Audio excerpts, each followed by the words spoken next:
Right, okay, అయిపోయింది. 5 కూడా కాదు, 2 minutes మాట్లాడతా. చేయాలా? మనమేగా చేసేది, మనకెందుకు? అందరికి చేస్తూనే మనం కదా, మనకెందుకు?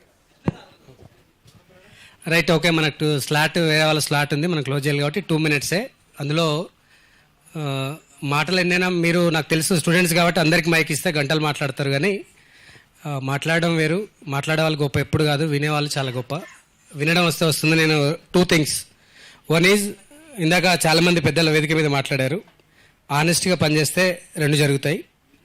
అది ఒకటి ఎక్స్పీరియన్స్, ప్రాక్టికల్గా చెప్తాను. రెండోది ఓపిక ఎలా చేస్తున్నాడో చెప్తాను. నేను బేసికల్గా మీరు అర్ధగంట, గంట, 2 గంటలు, 3 గంటలు, చాలామంది మిషన్ స్టూడెంట్స్ క్లాస్ కోసం తినకుండా కూడా కూర్చుంటారు తెలుసు, కానీ వేరే దగ్గర పోతే మనకి ఓపిక ఉండదు. సో నేను చెప్పాను కదా, డ్రాప్ అవుట్ అని స్కూల్ బంద్ చేసినప్పుడు ఇష్టం ఉన్నట్టు తిరిగేది. అప్పుడు ఊర్లో కబడ్డీ ప్రాక్టీస్ చేసి కబడ్డీ ఆడేవాళ్ళు. సో నాకు వాళ్ళు ఆడిపించుకునే వాళ్ళు కాదు, చిన్నగా ఉండేది, నేను టీంలో ఆడిపించుకోకపోతే వాళ్ళ బ్యాగులు మోసుకోవడానికి తీసుకెళ్లేవాళ్ళు. ఎక్కడికి వెళ్ళినా కూడా వాళ్ళ డ్రెస్, కిట్స్ మొయ్యాలి, వాళ్ళు ఆడడానికి మాత్రం అవకాశం ఇవ్వరు. అదో సినిమా ఉంటుంది చూసారా, రాజా ది గ్రేట్, అరే ఒక్క ఛాన్స్ రా అని అడుగుతారు కదా. వాళ్ళు ఎప్పుడు నన్ను ఆడిపించుకునే వాళ్ళు కాదు. ఆలియా నుంచి పేరూరు 5 kilometers, వాళ్ళందరూ ఆటోలో పోయేది, నాకు ఛార్జ్ పెట్టడం ఎందుకని నన్ను నడిచి రమ్మనేది కిట్ ఇచ్చి. సో 5 kilometers కూడా నేను నడుచుకుంటూ పోయేది. అక్కడ పోతే కూడా వస్తుందా ఛాన్స్? రాదు. అనుకోకుండా ఒకసారి వచ్చింది, ఒకటి ఇంజూర్ అయ్యారు, 7 వచ్చారు, ఒకటి ఇంజూర్ అయ్యారు, ప్లేయర్ అవసరమైంది. సో ఆ రోజు దొరికిన ఆపర్చునిటీ, నేను ఫస్ట్గా జనాలకు పరిచయం అయింది as a kabaddi player. So టీంలో నా ప్లేస్ పర్మనెంట్. ఇంకా అంటే నాకు ఒక్క ఆపర్చునిటీ వచ్చిన తర్వాత కబడ్డీ టీంలో నేను లేకుంటే టీం లేదు ఇంకా. అంటే ఆ ఆపర్చునిటీ నాకు రావడానికి సో నేను అంతా వెయిట్ చేయాల్సి వచ్చింది. అంతే, ఓపికకు చాలా రెస్పెక్ట్ ఇస్తాను. రెండోది, ఇందాక పవన్ కూడా చెప్పాడు కదా, మీ అందరికి తెలుసు మిషన్లో నేను ఏమీ చేయను, మీకు నిజం 100% ఏమి చేయను, కానీ నేను ఉన్నాననే ఒక ధైర్యాన్ని ఇస్తాను. నేను ఉన్నాననేటువంటి ఆ ధైర్యం డెఫినెట్గా మీరు చేరే లక్ష్యానికి పోతుంది. కానీ నిజంగా చేయనా అంటే, ఇంకా మీ వల్ల అవ్వట్లేదంటే 100% నేను మీ ముందు ఉంటాను. ఎప్పటి వరకు మీ శక్తి రావడం వరకే ఆగుతాను, మీకు కావట్లేదంటే డెఫినెట్గా వస్తాను. రెండో ఎక్స్పీరియన్స్, ఉద్యోగం చేస్తే ఎలా ఉంటుందంటే, జయప్రకాష్ నారాయణ సార్ ఫస్ట్ కలవగానే అడిగారు, 5 నిమిషాలు మాట్లాడారు, నీ పోస్టింగ్ ఎక్కడ అన్నాడు. డైరెక్ట్గా అడిగాడు.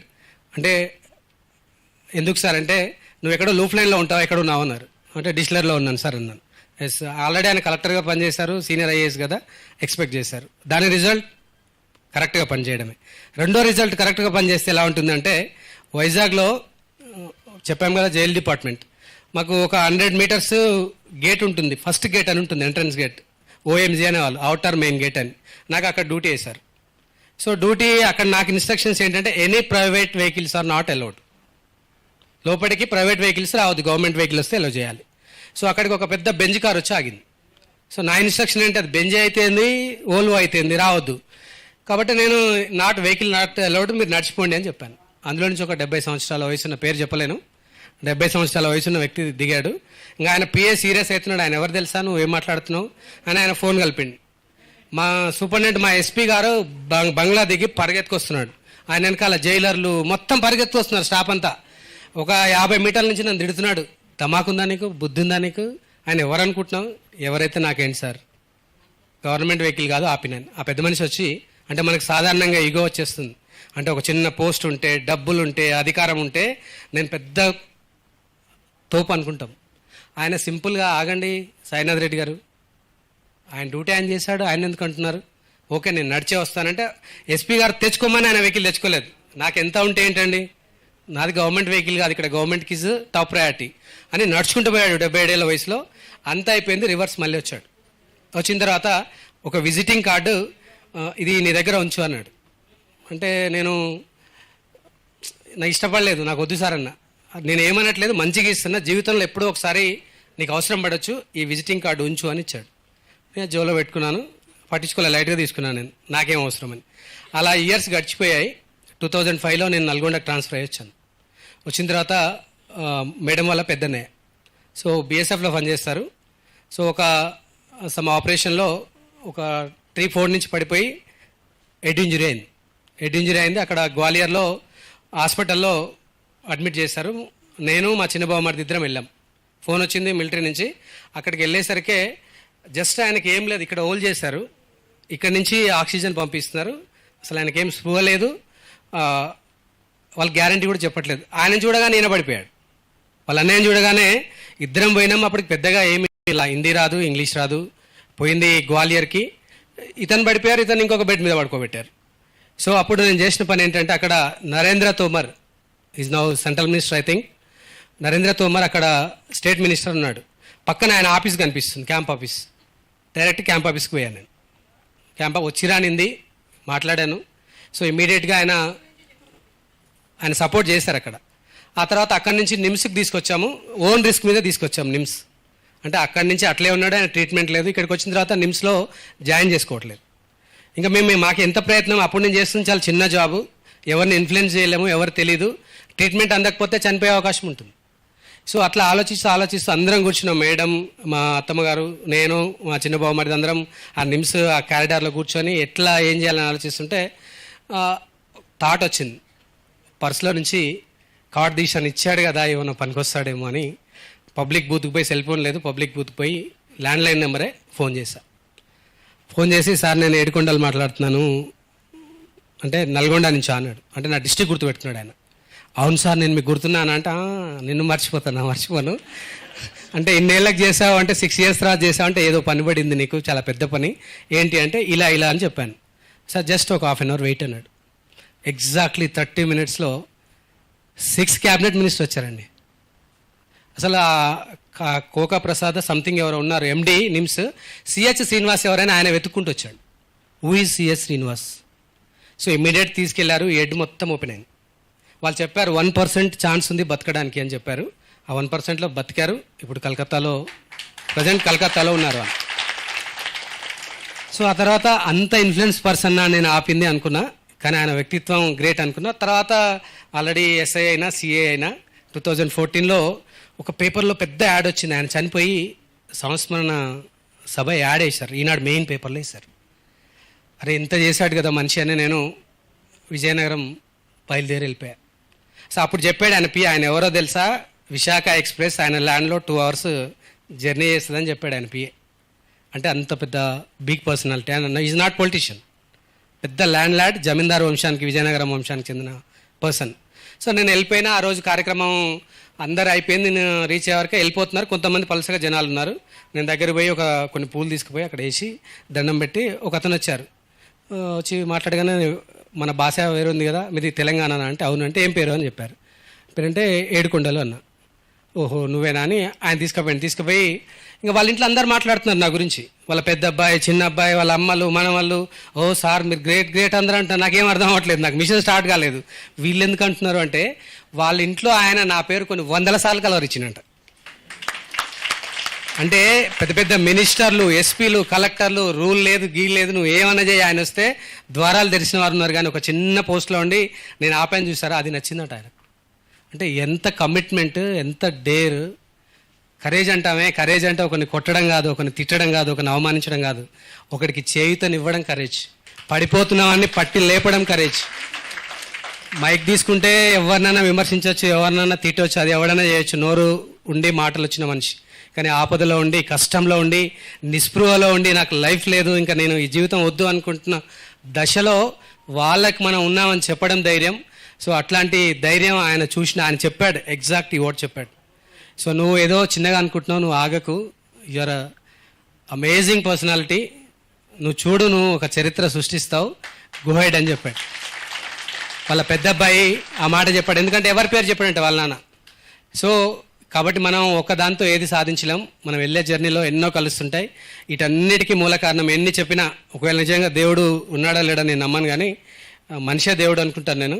ప్రత్యక్షమైతే నేను కోరుకునే ఏకైక కోరిక, నాకు life long dream, only 1 dream, మళ్ళీ ఒక్క నిమిషం మా నాన్నతో మాట్లాడే అవకాశం ఇవ్వమని. 1 minute. ఎందుకంటే మనకెవ్వరికి తెలుస్తలేదు అసలు వాట్ ఈజ్ పేరెంట్స్ అనేది, మన లైఫ్లో తెలుసుకోలేకపోతున్నాం.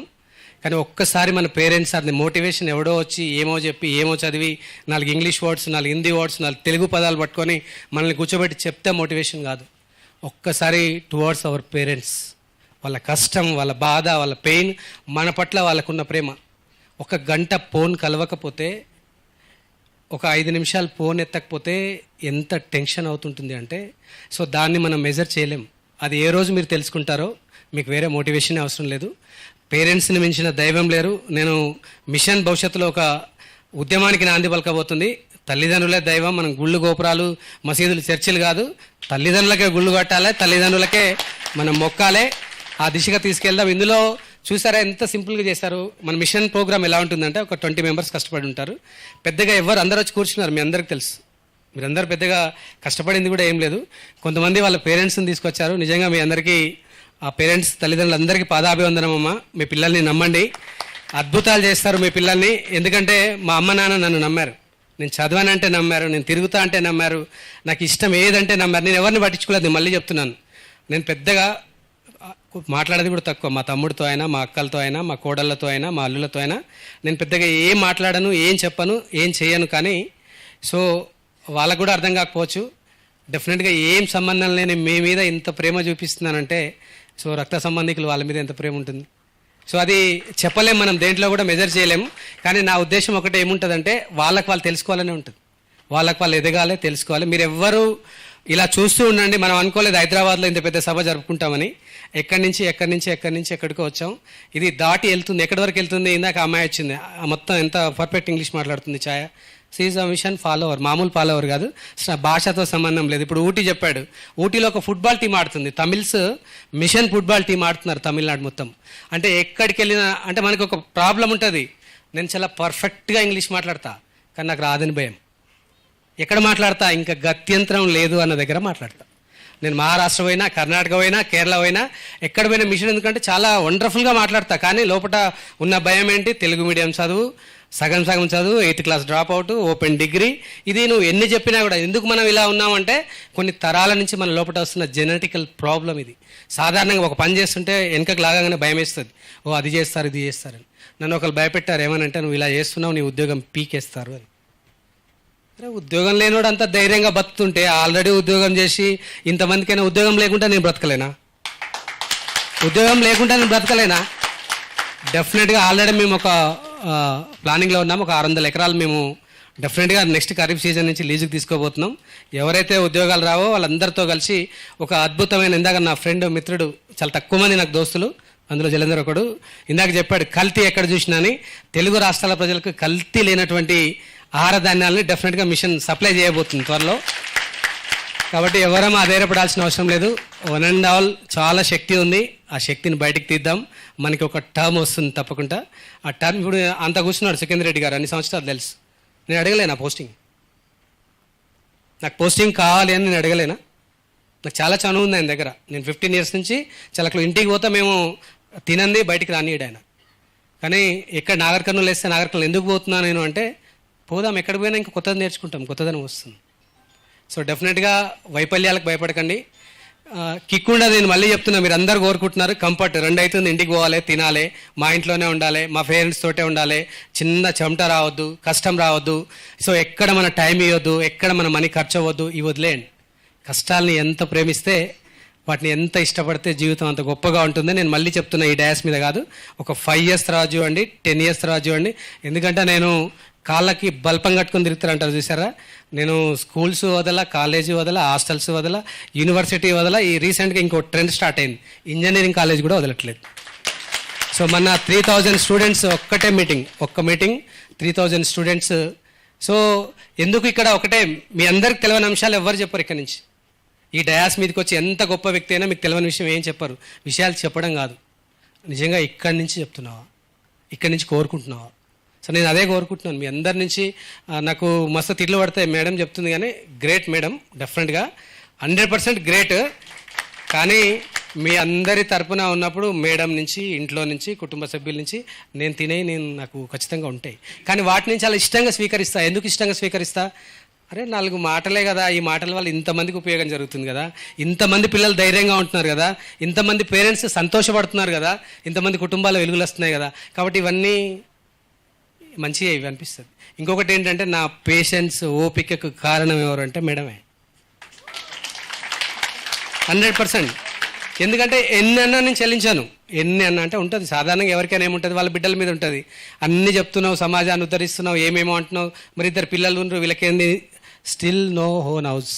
కానీ 7 అంతస్తుల బంగ్లా కట్టుకున్నవాడు కూడా నిజంగా మా అంత హ్యాపీగా లేడు. అది నిజం 100%. ఉంచుతారా 7 అంతస్తులో? ఇప్పుడు ఆ జూబ్లీ హిల్స్కి నిన్న పోయినాము, సార్ తీసుకుపోయారు మా కృష్ణారావు గారిని కలవడానికి పోతే ఒక్కొక్క బిల్డింగ్ చూస్తే సో అలా ఉంటారా, తీసుకుపోయి శ్మశానంలో పెడతారు చచ్చిపోయిన తర్వాత. నువ్వు ఎంత పెద్దగా కట్టినా హెల్తీగా ఉన్నావా లేదా, అదే చెప్పాడు. మొన్న రీసెంట్గా ఎప్పుడు టెస్ట్ చేయించుకోలేదు నేను, రీసెంట్గా అవసరమై నాకు చాలా భయపడ్డా ఏమో అని. బ్లడ్ టెస్ట్ చేస్తే 200 బిలోనే ఉన్నాయి షుగర్. అంటే ఎప్పుడు చూసుకోలేదు షుగర్ 200 లోపట అంటే. సో అంత హెల్తీగా ఉన్నానా అనిపించింది. ఆ మధ్యలో కొంచెం భయం అనిపించింది. నిజంగా మీరు కొలిచినా కూడా 120/80 ఉంటుంది బీపీ. 72 సార్లు గుండె కొట్టుకుంటుంది. నేను చాలా సఫిషియెంట్గా నిద్రపోతా. నన్ను ఎన్ని తిట్టినా, ఎన్ని మాటలు అనుకున్నా, ఎన్ని విమర్శించుకున్నా నేను రియల్. నేను ఇంకా ఎక్కువ అంటే ఏమనుకుంటా తెలుసా, బంగ్లాదేశ్ వాళ్ళు అనుకుంటా, ఇంకా ఎక్కువ అనుకుంటా పాకిస్తాన్ వాళ్ళు అనుకుంటా. వాళ్ళు నాకు తెలుసా, నువ్వు నన్ను ఎక్కువ డిస్టర్బెన్స్ చేస్తున్న పర్సన్ అంటే ఈ పర్సన్ నాకు తెలియదు అనుకుంటా నేను. సో ఎందుకు అంటే డిస్టర్బ్ చేస్తే మనకు అవసరం లేదు, మనకి ఎంకరేజ్ చేస్తే కావాలి. ఆ ఎంకరేజ్ చేస్తే వాళ్ళ సాహసమే మనం చేయాలి. అది డెఫినెట్గా మంచి. Last final 1 word, every individual is unique. మీలో అనంతమైన శక్తి ఉంది. ఆ శక్తి సార్ చెప్పాడు చూసావా, ఒక పేజ్ అని చెప్పాడు కదా, అది 100% ట్రూ. నాకు నువ్వు బుక్ ఇస్తే నేను గంటలు చదివేస్తా, నువ్వు అందులో ఏమడిగినా చెప్తా. ఒక బుక్ ఇస్తే నువ్వు గంటలు చదివేసి నేను చెప్తా, నాకు అంత మెమరీ పవర్ ఉంది. సేమ్ టైం మీ పేర్లు కూడా తెలియదు నాకు.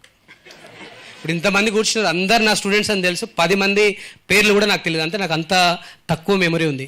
అంటే అర్థం ఏంటి, ఏది గుర్తుపెట్టుకోవాలో అది మాత్రమే గుర్తుపెట్టుకుంటాను. ఏది గుర్తుపెట్టుకోవాలో అదే గుర్తుపెట్టుకుంటా, ఏది వినాలో అదే వింటా. ఎవరేమన్నా జస్ట్ స్మైల్ చాలా పవర్ అండి. నేను దేనికి స్పందించను, దేనికి రియాక్ట్ అవ్వను, దేనికి ఏమన్నాను, కానీ నా పని నేను చేసే పనే చేస్తా. అది ఎవరికి బాగా తెలుసు అంటే ఇంట్లో వాళ్ళకి బాగా తెలుసు, నన్ను అపోజ్ చేసే వాళ్ళకి బాగా తెలుసు, నన్ను ఆపాలనుకునే వాళ్ళకి బాగా తెలుసు. యూట్యూబ్ ఆపిచ్చారు, ఏమైంది, ఆపామా? ఆఫ్లైన్ నడుస్తుంది, గూగుల్ మీట్ నడుస్తుంది, జూమ్ నడుస్తుంది. ఏమాగింది? మిషన్ ఏమాగదు, నది లాంటిదే మిషన్. దాకా రాజేందర్ చెప్పినట్టు ఇది ఎన్ని వంకలైనా తిరుగుతుంది, మలుపులైనా తిరుగుతుంది, చేరాల్సిన తీరాన్ని డెఫినెట్గా చేరుతుంది. వెరీ షార్ట్లీ మనం యూట్యూబ్ కూడా మళ్ళీ స్టార్ట్ చేస్తాం తప్పకుండా. ఎందుకు స్టార్ట్ చేస్తామంటే ఇక్కడ నుంచి ఒక మాట చెప్పాలి. నేను గవర్నమెంట్ ఆస్తి, గవర్నమెంట్ ప్రాపర్టీ. నేను గవర్నమెంట్ ప్రాపర్టీ అంటే నాకు గవర్నమెంట్ జీతం ఇస్తుంది నెలకు. గవర్నమెంట్ యొక్క మెయిన్ ఇంటెన్షన్ ఏంటి, ప్రజలకు మెరుగైన సేవలు అందించడం. ఇంత వాల్యుబుల్ రిసోర్స్ని ఆ ఎక్సైజ్ డిపార్ట్మెంట్కి నన్ను ఎందుకు కట్టిపడేయాలని, ఎక్స్ట్రా టైంని తీసి ఇంతమందిని ప్రేరేపిస్తున్నప్పుడు మార్చుకోవాలి సీసీఆర్ రూల్స్. బియాండ్ దాటి రావాలి. ఎందుకు సర్వీస్ చేసే వాళ్ళ రూల్స్ ప్రజల కోసమే కదా ఉంది. సో ప్రజల కోసం చేస్తున్నప్పుడు ఎందుకు యూట్యూబ్ ఆపాలా, ఎందుకు గూగుల్ మీట్ ఆపాలా, ఎందుకు ఆఫ్లైన్ క్లాసెస్ ఆపాలా? ప్రజల్ని మోటివేట్ చేయడం, వాళ్ళ కష్టాలను వినడం, వాళ్ళ పేద కుటుంబాలకు చెందినటువంటి పిల్లల్ని ఒక మంచి దారిలో తీసుకుపోవడం దేనికి ఆపాలా? ఉద్యోగికి రిస్ట్రిక్షన్ ఉండాలి. ఎందుకు ఉండాలి? తప్పు చేయడానికి ఉండాలి, లంచం తీసుకోవడానికి రిస్ట్రిక్షన్ ఉండాలి, తప్పుడు పనులు చేయడానికి రిస్ట్రిక్షన్ ఉండాలి, చేయకూడనటువంటి పనులు చేస్తే రిస్ట్రిక్షన్ ఉండాలి. మంచికి రిస్ట్రిక్షన్ అవసరం లేదు. సో అట్లాంటివి ఉన్నా కూడా నేను చెప్తున్నాను కదా, నేను రియాక్ట్ అవ్వను. కానీ 100% నేను దేనికి భయపడిన, ఎందుకంటే నేను గరుడ పురాణం చదివాను. నేను చదివాను అవన్నీ. మీరు అనుకోవచ్చు సార్ ఎలా చెప్తాడు, కాంపిటేటివ్ ఏముందండి, ఎవరైనా చెప్తారు, నువ్వు చదువుకుంటూ కూడా వస్తుంది. ఇవన్నిటికి నాలెడ్జ్ కావాలంటే ఉపనిషత్తు చదివి చూడండి, తెలుస్తుంది లైఫ్ అంటే ఏంటి. ఖాళీ టైం ఎక్కడ పోతుంది, మీ టైం అంతా గూగుల్లో పోతుంది, అంతే కదా. Google search, YouTube search, Instagram, Facebook. So ఒక్కసారి వెళ్ళండి. గ్రంథపఠనం గొప్ప వాళ్ళు ఎవరు కూడా పుస్తకాలు చదవకుండా గొప్ప వాళ్ళు అయిన వాళ్ళు ఎవరు లేరు. సో ఇవన్నీ చదివితే మన శక్తి తెలుస్తుంది, రైట్ వే తెలుస్తుంది, జీవితం అంటే అర్థం తెలుస్తుంది. ఎందుకంటే ఒకటే ఫైనల్గా చెప్పేది, ఒక ఎండ్ పాయింట్ ఉంటుంది. ఆ ఎండ్ పాయింట్ లోపల నీ లైఫ్ని గొప్పగా ఉండాలంటే ఆ జర్నీ గొప్పగా ప్రారంభించండి. ఇవ్వడం స్టార్ట్ చేయండి, తీసుకోవడానికి ఇవ్వబడద్దు. ఎక్కడ కూడా మనం అసలు తీసుకోవద్దు. రెండోది గర్వాన్ని దరిచేరనీయకండి. గర్వం అవసరం లేదు. ఎందుకంటే రీసోర్సెస్, ఏ మనిషికి అవకాశాలు దొరుకుతాయో ఆ మనిషి చాలా గొప్ప స్థాయికి పోతాడు. రీసోర్సెస్ తక్కువ ఉన్న వాళ్ళు ఆగిపోతారు. అంతే. నీకు గొప్పతనం వచ్చిందంటే నీ పేరెంట్స్ కల్పించింది. ఇందాక అమ్మాయి చెప్పింది, ఎవరు గ్రూప్ 1 ఆఫీసర్ అంటే స్టూడెంట్ కాబట్టి అమ్మాయి అని వచ్చింది. వాళ్ళ పేరెంట్స్ కల్పించినటువంటి ఆ ప్రివిలేజెస్ ఏవైతున్నాయో వాటితోటి ఈజీ యాక్సెస్ అయింది. సో అదే గ్రామీణ ప్రాంతంలో ఉన్న వాళ్ళు కల్పించలేరు. అంటే మన పేరెంట్స్ కల్పిస్తున్న రీసోర్స్, సొసైటీ కల్పిస్తున్న రీసోర్స్, వీటన్నిటి కారణంగా మనం ఎదుగుతున్నాం. తప్పకుండా గుర్తుపెట్టుకోండి, మనం ఒక కొత్త చరిత్రను రాద్దాం. ఆ కొత్త చరిత్ర ఏంటి అంటే మన ట్యాగ్ లైన్ మనిషి అయితే చాలు. ఆ మనిషి మన కులం అవసరం లేదు, మతం అవసరం లేదు, ప్రాంతం అవసరం లేదు, వాళ్ళలో మానవత్వం ఉంటే చాలు. ఇలా అనుకుంటూ పోతే అందరిని మార్చుకుంటూ పోవచ్చు. నేను ఒక్కడిని మొదలు పెట్టే జర్నీ ఇంతమందిని కదిలించుకుంటూ రాలే. మీరందరూ జర్నీ స్టార్ట్ చేస్తే మొత్తం సమాజాన్ని మనం మార్చవచ్చు, డెఫినెట్గా మార్చుతాం. సో అప్పటి వరకు మనం అందరం కలిసే జర్నీ చేద్దాం. మాట్లాడలేదని అస్సలు బాధపడకండి. లంచ్ ఉంది ఇంటి దగ్గర, అందరు ఇంటికి రండి, ఆడ కూడా 2 గంటలు మాట్లాడుకుందాం. Thank you so much. ఫైనల్గా యాంకరింగ్ బాగా చేశాడు. వెరీ మా అందరి తరపు నుంచి గుడ్ అప్రిషియేషన్.